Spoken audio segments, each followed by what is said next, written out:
네, 안녕하세요. 12월 5일 와플터치 오늘 함께 읽으실 본문 말씀은 누가복음 14장 1절부터 35절의 내용입니다.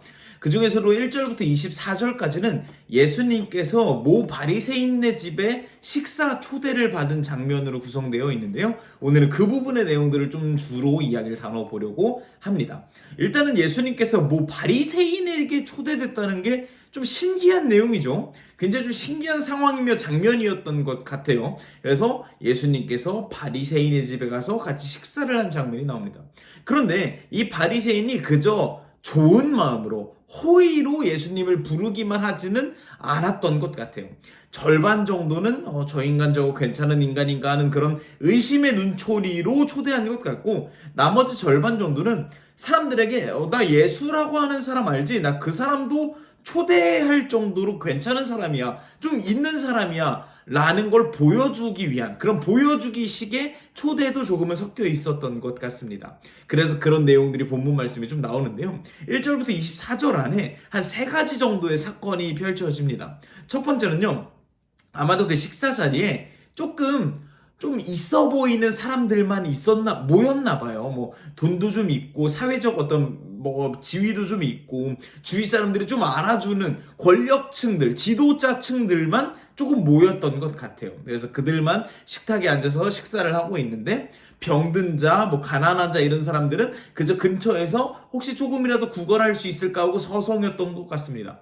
그 중에서 수종증이라고 하는 병을 가진 한 환자가 앞에 있었는데, 예수님께서 1절 말씀에 뭐라고 나오냐면 이 상황을 눈여겨보고 있었다고 해요. 조금 속상한 마음 혹은 화나는 마음으로 눈여겨보고 계셨던 것은 아닐까 싶었습니다.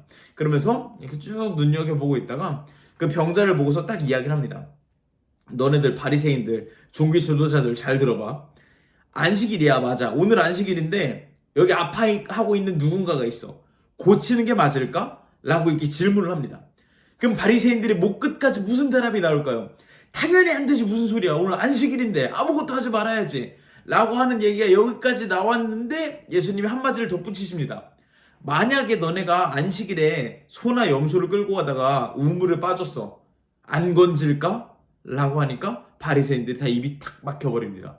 당연히 건지겠죠. 왜냐면 너무너무 소중한 재산이니까요. 왜냐면 이 사람이 죽어버리면, 이 동물이 죽어버리면 우리 집의 재산이 확 줄어드니까요. 그런데 병든 자 한 사람은 별로 그렇게 가치롭게 여기지 않았던 것입니다. 그 점을 예수님께서 콕 집은 것이죠. 얘들아, 너네 그렇게 가축이나 뭐 이런 사람들, 이런 너네 재산들, 너네에게 도움이 되는 것들은 그렇게 좋아하면서 안식일에 그렇게 저촉되지 않으면서 이렇게 누군가가 아파하고 있는 건 너무나 쉽게 내버려 두고 있는 그런 모습들, 그거 잘못된 거야 라고 이야기를 하시며 아주 기꺼이 병든 자 한 사람을 병 고쳐 주십니다. 그런 모습을 보면서 이제 바리새인들이 조금 뻘쭘해지기 시작을 하죠. 그런데 그런 상황 중에서 또 어떤 일이 벌어지냐면, 이 자리가 있으면 흔히 얘기하는 상석이라는 자리가 있지 않겠습니까? 근데 서로 그 상석에 가겠다고 막 내가 저 자리에 갈 만한 사람이지 막 하면서 막 이렇게 거들먹거리고 있으면 누가 와서 아니지 나지 막 하면서 서로 막 그 상석에 앉으려고 막 경쟁하는 좀 꼴불견의 상황이 벌어졌던 것 같습니다. 그런 상황을 향해서 또 예수님이 이야기를 하는 것이죠. 하나님 나라는 그렇게 높은 자리에 앉으려고 아둥바둥하는 것이 아니라 낮은 자리에 가는 자가 곧 높은 자리로 저절로 올라가는 그런 모습이야 라고 하면서 그걸 실예로 들어주시죠. 만약에 너네가 상석에 앉았는데 너네보다 더 높은 사람이 와서 야 비켜 하면 너네 얼마나 뻘쭘하겠니. 근데 만약에 너네가 낮은 자리에 먼저 앉았는데 주인이 와서 왜 여기 앉아 계세요, 높은 자리로 가셔야죠 라고 하면은 그제서야 너네가 어깨가 으쓱해질 수 있지 않겠니? 하나님 나라의 구조가 바로 이런 거야. 낮은 자리를 자처한 이가 높임을 받는 것, 그것이 하나님 나라야 라고 하면서 2차로 바리새인들을 뻘쭘하게 만들어 버리십니다. 그리고서 또 대화 중에 누군가가 이런 이야기를 합니다. 나중에 우리가 천국 가서 이런 잔치 열면 너무 좋겠어요 라고 이야기를 하니까 예수님께서 또 심드렁하게 대답하십니다. 너네가 진짜 천국에 가서 그런 잔치에 참여할 수 있을까? 라고 하시며, 하나님 나라는 어떤 모습이냐면, 누군가가 잔치를 기깔나게 열었는데 가서 야 여기 와라 했더니 아니요, 저는 다른 게 더 바쁩니다. 저는 그것보다 지금 하고 있는 제 일이 더 바빠요. 제가 하고 있는 현재의 저의 모습들이 더 바빠요 라고 하면서 참석하지 않습니다. 그러자 누가 참석하게 되냐? 길거리에 있었던 병든 자들, 아픈 자들, 저 변두리에 있는 자들, 바리새인들 기준으로 봤을 때는 잔치에 참여할 자격이 없는 자들이 그 잔치에 참여하게 되는 것, 그것이 바로 하나님 나라라고 예수님께서 설명하고 있습니다. 이 잔치가 벌어지는 1절부터 24절까지 어떤 이야기가 주고받아진 것일까요? 저는 이렇게 말씀드릴 수 있을 것 같습니다. 우선순위에 대한 하나님의 음성을 그 대화 가운데 주고받았다고 말할 수 있을 것 같습니다. 무슨 말일까요? 하나님의 우선순위는 너네가 자신의 재산을 더 우선순위로 여겼던 것과 반대로 하나님은 오늘날 한 명 존재하는 그 약자의 눈물을 더 우선으로 여긴다 라고 이야기를 하고 있었던 것입니다.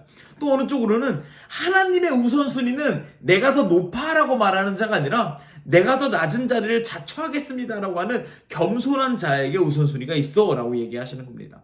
또 뭐가 있을까요? 하나님 나라의 우선순위는 나는 자격을 갖추고 있어 라고 이야기하고 있는 누군가보다 자격 없는 자에게 부어지는 은혜에 더 하나님 나라의 우선순위가 있다라는 것입니다. 그럼 우리는 이렇게 듣다 보면 우리는 어떻게 생각하냐면 그래, 하나님 나라의 우선순위는 약자를 향하는 거지. 그래, 그게 맞아. 하나님 나라의 우선순위는 조금 더 연약한 자를 찾아가는 거지. 그래, 맞아 라고 이야기를 한단 말이죠.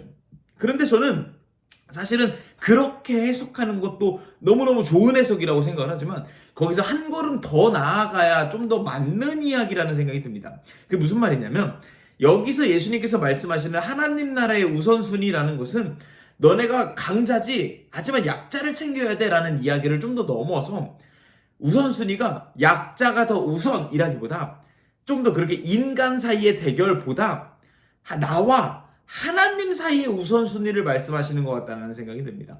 우리가 내가 지금 뭔가를 강한 사람 같고 높은 사람 같고 자격을 갖춘 사람 같다라고 생각했을 때, 그리고 나와 상대적으로 좀 더 약한 사람이 있고 좀 덜 갖춘 더 낮은 사람이 있고 그리고 더 약한 사람이 있다, 자격을 못 갖춘 사람이 있다라고 비교하고 있을 때 이 두 사람을 하나님이 바라보실 때는 어떨까요? 아마 똑같은 사람일 것입니다. 이 땅에는 어떤 건물은 뭐 2층, 3층짜리고 어떤 건물은 10층, 20층짜리 막 내가 훨씬 더 높아 막 하고 있을지 몰라도 비행기를 타고 보면 다 똑같은 건물일 것입니다. 마찬가지입니다. 지금 예수님께서 얘기하시는 약자를 더 소중히 여겨야 돼. 니네 재산보다. 너네가 더 낮은 자리를 가야 돼. 높은 사람이 아니야. 너네가 자격을 갖춘 자가 아니라 자격을 못 갖춘 자에게 은혜가 베풀어지는 게 하나님 나라야. 라고는 그런 이야기들의 속 마음에는 어떤 마음이 있냐면 너네 하나님 앞에선 다 똑같아 라고 하는 마음이 담겨져 있다라는 생각이 듭니다. 하나님 앞에선 누가 더 약자가 아니라 다 똑같은 자입니다. 하나님 앞에선 내가 더 낮은 자, 높은 자 이게 아니라 다 똑같은 자인 것입니다. 하나님 앞에서는 자격을 갖춘 자, 아닌 자가 없는 것이 아니라 모두가 자격을 못 갖춘 죄인인 것입니다.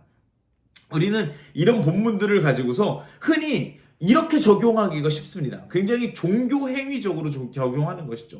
하나님, 그렇습니다. 제가 오늘 본문 말씀을 보니까 우선순위를 잘 지키는 게 맞군요. 그래서 저는 친구들이랑 놀 수 있는데 예배를 드리러 갔습니다. 하하하. 하나님, 저는 제가 가지고 있는 돈으로 흥청망청 쓸 수도 있는데 이웃에게 적선했습니다. 하하하.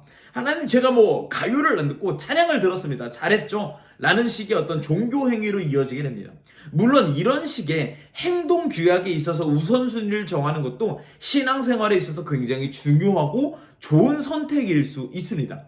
그런데 그 선택이 결국 나는 유흥이 아니라 예배를 선택했는데 쟤는 아니네, 으이그라고 하는 그런 정죄의 손가락질이 되거나, 나는 내 돈으로 명품을 안 사고 적선을 했는데 쟤는 아니네, 으이그, 이런 평가의 잣대가 되거나, 쟤는 가요를 듣네, 으이그, 이런 평가절하하는 이런 모습이 되면 사실은 아무리 생활 양식에서 우선순위를 막 지키며 산다고 해도 하나님께서 기뻐하실 만한 모습은 아닐 것 같다라는 것입니다. 하나님께서 기뻐하실 만한 모습은 내가 타인과 비교해서 좀 더 낮고 높고 이런 것이 아니라 하나님 앞에서 우리가 모두가 똑같은 죄인이라는 것을 실감하고, 그래서 그런 모두에게 주어주신 하나님의 은혜에 감사하는 모습, 그것이 바로 하나님께서 기뻐하실 만한 진정한 삶의 모습이라는 생각이 듭니다.